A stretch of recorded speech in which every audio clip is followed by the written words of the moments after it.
Hello दोस्तों, स्वागत है आपका हमारे YouTube channel target point with Meenakshi में। आपका एग्ज़ाम कैसा गया? उम्मीद करती हूँ कि आपका एग्ज़ाम बहुत ही अच्छा गया होगा।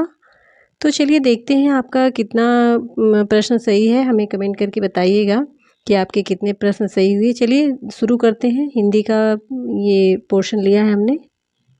पहला प्रश्न गद्यांश से है, तो गद्यांश को हम नहीं पढ़ेंगे, उसका आंसर देखते हैं। तो इसमें पहला प्रश्न है, कौन सा साहित्य कालजयी साहित्य बन पाता है?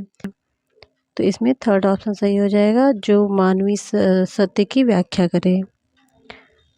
अगला है कालजयी से तात्पर्य, तो इसमें सेकेंड ऑप्शन सही हो जाएगा, हर काल में प्रासंगिक हो। अगला है किस तरह के साहित्यकारों की आवश्यकता हर युग में बनी रहती है?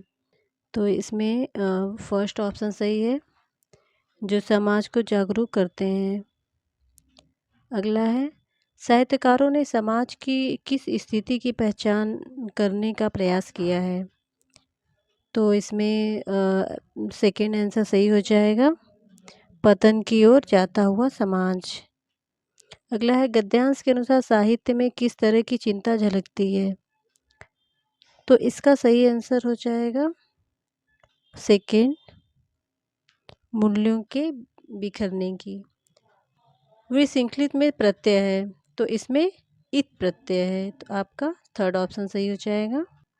विश्वास शब्द का अर्थ है, तो इसका फोर आंसर सही हो जाएगा, निश्चित धारणा।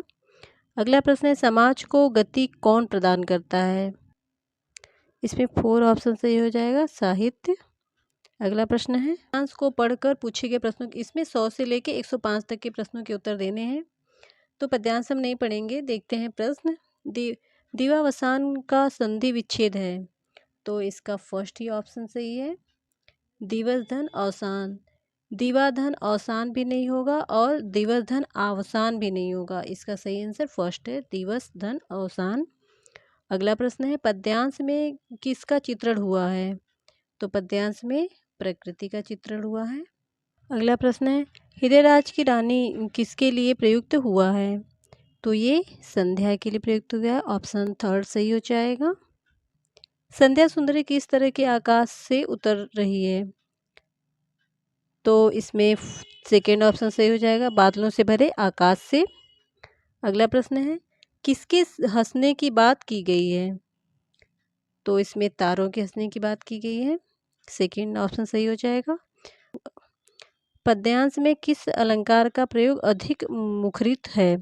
तो इसमें मानवीकरण सही ऑप्शन सही आंसर होगा, जो फोर्थ नंबर पे है। अगला प्रश्न है अध्यापकों, शिक्षकों और सामग्री पर टेस्ट एवं आकलन का प्रभाव क्या कहलाता है? तो ये क्या कहलाता है, वास बैक इफेक्ट, यानी भाषा परीक्षण का प्रभाव। सेकेंड ऑप्शन सही हो जाएगा। प्रश्न क्या है 107 देखते हैं। विद्यालयों को योगात्मक द्विभाषावाद का अनुसरण करना चाहिए क्योंकि यह बच्चों की संस्कृति और भाषा को महत्व देता है। ये फर्स्ट ऑप्शन आपका सही होगा। भाषागत कार्य जैसे स्वर शैली, तान, बलाघात और लय को क्या कहा जाएगा? तो इसे ध्वन्यात्मकता कहा जाएगा, ये थर्ड ऑप्शन सही हो जाएगा। भारत में भाषाओं के बारे में कौन सा कथन सही नहीं है? इसमें नहीं है पूछा है। भारत के संविधान के अनुसार अंग्रेजी सह राज्य की भाषा, ये सही है। भारत में संविधान की 8वीं अनुसूची के अनुसार 22 भाषा, ये भी सही है। संस्कृत आधुनिक भारतीय भाषा, ये गलत है। तो गलत है, चूँकि इसमें गलत ही पूछा है, तो आपका थर्ड ऑप्शन सही हो जाएगा कि आपका ऑप्शन मतलब इसमें सही ऑप्शन हो जाएगा आंसर, संस्कृत आधुनिक भारतीय भाषा है। अगला प्रश्न है भाषा की कक्षा में विद्यार्थी अध्यापक के निर्देशन में समूह बनाकर दिए गए टॉपिक पर एक विज्ञापन प्रस्तुत करते हैं। इस तरीके से भाषा सीखना क्या कहलाता है? तो इस तरह से भाषा सीखना सहयोगात्मक अधिगम कहलाता है, फर्स्ट नंबर सही है। अगला प्रश्न है एक अध्यापक ने बच्चों को रेस्टोरेंट से जुड़ी शब्द संपदा से परिचित कराने वाला काम दिया। इस पाठ का क्या उद्देश्य होना चाहिए? तो इसका सही आंसर हो जाएगा फर्स्ट, विद्यार्थी को कोश विषय सामग्री से परिचित करवाना।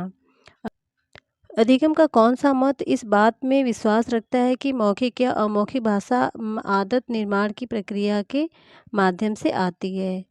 तो इसमें सही आंसर व्यवहारवादी हो जाएगा। अगला प्रश्न है, किसी भी कहानी का समय और स्थान कहाँ क्या कहलाता है?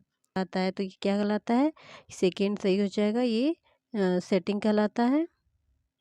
भाषा की कक्षा में एक अध्यापक ने विद्यार्थी के एक समूह को ग्राहक, प्रॉपर्टी डीलर, मकान मालिक और किराएदार का अभिनय करने के लिए कहा और शेष विद्यार्थियों से कहा कि इस अभिनय को देखें और वार्तालाप का आनंद लें।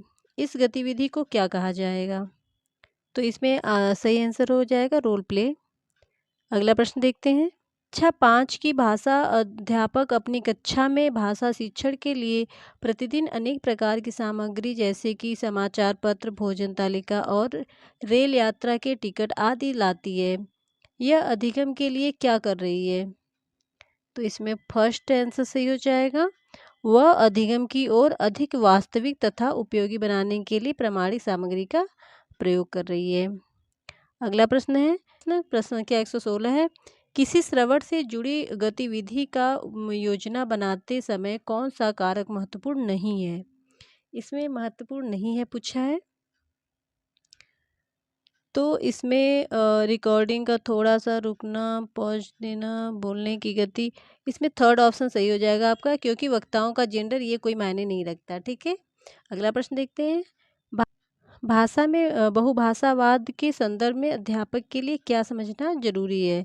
तो इसमें संप्रेषण से सामाजिक संबद्धता स्थापित होती है, ये सही ऑप्शन हो जाएगा आपका। अगला प्रश्न है, भाषा के कौन से कौशल ग्राह्य कौशल हैं? तो इसमें आपका फोर्थ ऑप्शन सही हो जाएगा, श्रवण और पठन। अगला प्रश्न है 119 का, श्रवण में क्या शामिल है? तो इसमें आपका सही ऑप्शन हो जाएगा फोर्थ, ध्वनियों की पहचान करना और उसे अर्थ निकालना।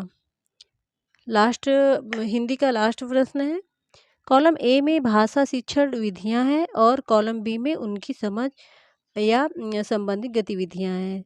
मिलान करना है इसमें कॉलम ए और कॉलम बी में। तो संप्रेषण भाषा शिक्षण का फर्स्ट ही ऑप्शन सही है।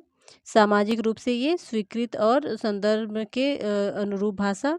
और प्रत्यक्ष विधि का हो जाएगा व्याकरण को आगमनात्मक तरीके से पढ़ाना। व्याकरण अनुवाद हो जाएगा लिखित और साहित्यिक सामग्री, इसका थर्ड ऑप्शन होगा। और फोर्थ का होगा इसमें बेस्ट की नवीन विधि का हो जाएगा मौन पठन। तो इसमें आपका फर्स्ट ऑप्शन ही सही हो जाएगा। पहले का ए का फर्स्ट, बी का फोर्थ, सी का थर्ड और डी का सेकेंड। दोस्तों ये हिंदी के आंसर की थे। इसमें आपके कितने प्रश्न सही हुए हमें कमेंट करिए। मेरे वीडियो को लाइक करिए, शेयर करिए और सब्सक्राइब करिए। मिलते हैं अगले वीडियो में, तब तक के लिए धन्यवाद।